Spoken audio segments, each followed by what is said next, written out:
In this video, we're going to look at how the various modes here that control the direction that the arpeggiation works on, and I'm going to show you how GrooveLock works as well.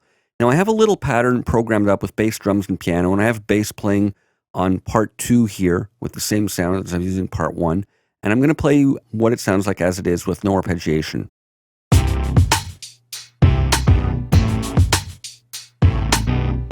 And it repeats over and over like that.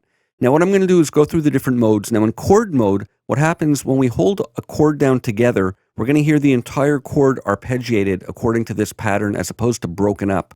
So let's turn on the arpeggiator, and I'll hit play, and let's hear what it sounds like. And you can follow along on the keyboard down here to see the notes I'm playing. I'll be playing a C triad, basically.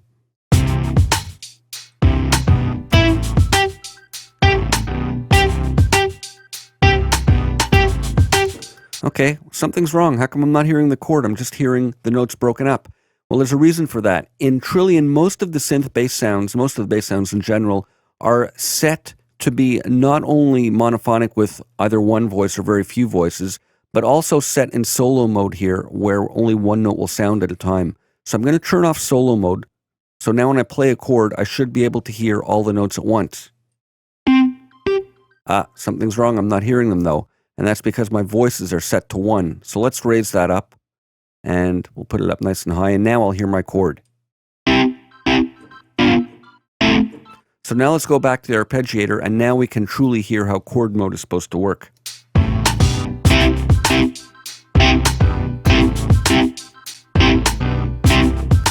So that's playing the whole chord versus breaking it up. Now we have various directions. Up will arpeggiate the chord up based on the number of octaves we have here. I'll leave it at 1 so we can clearly hear the movement.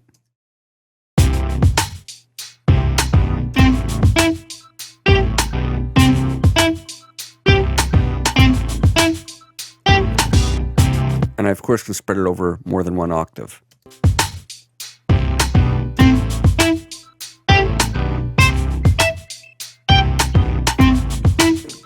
And where this gets really interesting is, I mentioned in one of the earlier videos, if you set the number of steps to not correspond evenly with a bar, you'll get some interesting rhythmic offsets and syncopations. So we're in 4/4 time now, and instead of having 16 steps of 16th notes, let's try and make it 14 steps, and let's see what happens.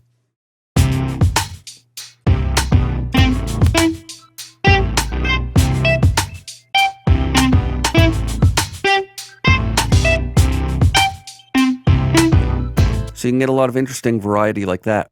So let's look briefly at how the other modes work. They're fairly self-explanatory. I'll drag this out to 16ths so we can hear it more evenly.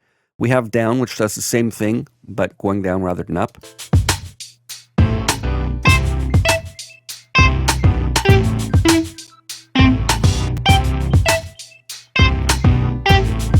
We have versions that alternate. We can go up, down.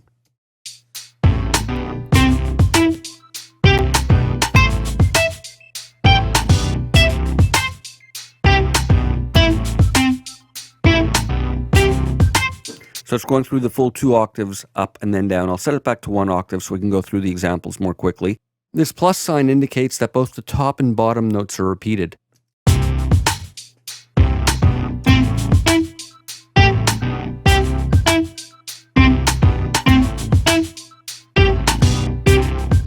So in the case of a 3-note chord like this, it really falls nicely and evenly in 4/4 time with a 3-note chord. We're getting it heard 4 times with the up and down plus sign. And we have the reverse. We have down up and then down up with the plus sign.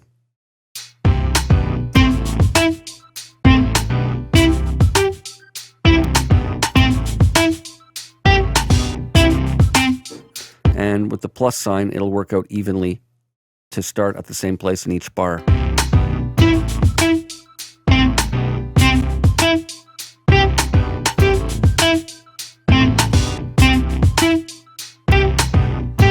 I personally prefer it a little bit more irregular. That with 14 beats or 12 beats would be really funky, or interestingly syncopated anyway.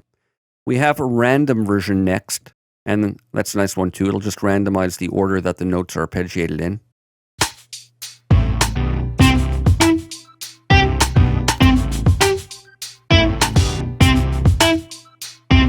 There's not that much randomizing possible with 3 notes within 1 octave, but it does randomize the order. As played is interesting. In this case, I'm playing all the notes of the chord together, but let's say I slightly offset one of them. And if you're sequencing this, you can move a few ticks, move a note a few ticks here or there to subtly shift the start time, and it'll arpeggiate in the order that the notes are played. So let's say, play the same chord, but I'll play the third a little bit early. Let's put it back to 2 octaves, make it a little more interesting.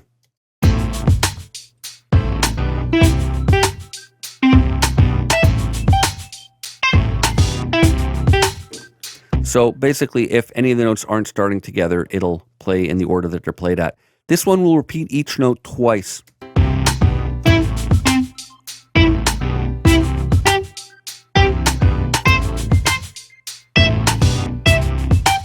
And again, you'll get some interesting variations by having odd numbers. Let's try 12.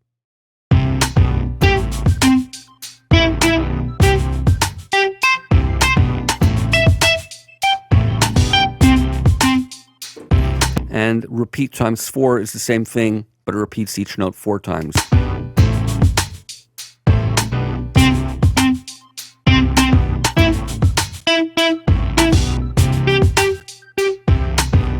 So you can have lots of fun and create lots of nice syncopations using these different modes and altering the step length. I'm going to switch to one of the earlier projects that I was using, and we'll look at GrooveLock. Now you'll recall that I switched the arpeggiator to 30-second notes and it didn't lock in. Let's just listen to what it sounds like unlocked right now.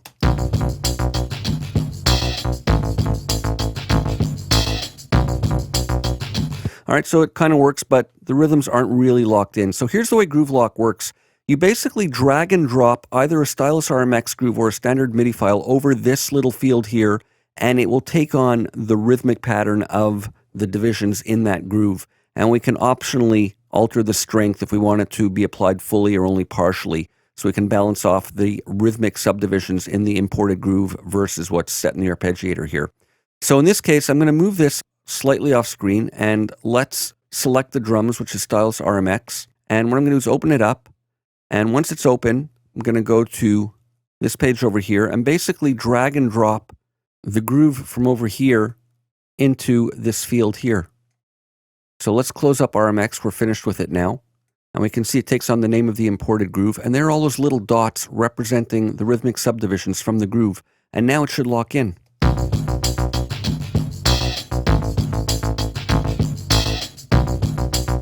Versus if I clear it and we go back to the original. So that's how you can lock in your arpeggiated rhythms to either an imported MIDI file or an RMX groove. And we can also click here and get a standard file selector and navigate and import MIDI files that way. In the next video, we're going to look at some browser options that allow for setting up a multi easily.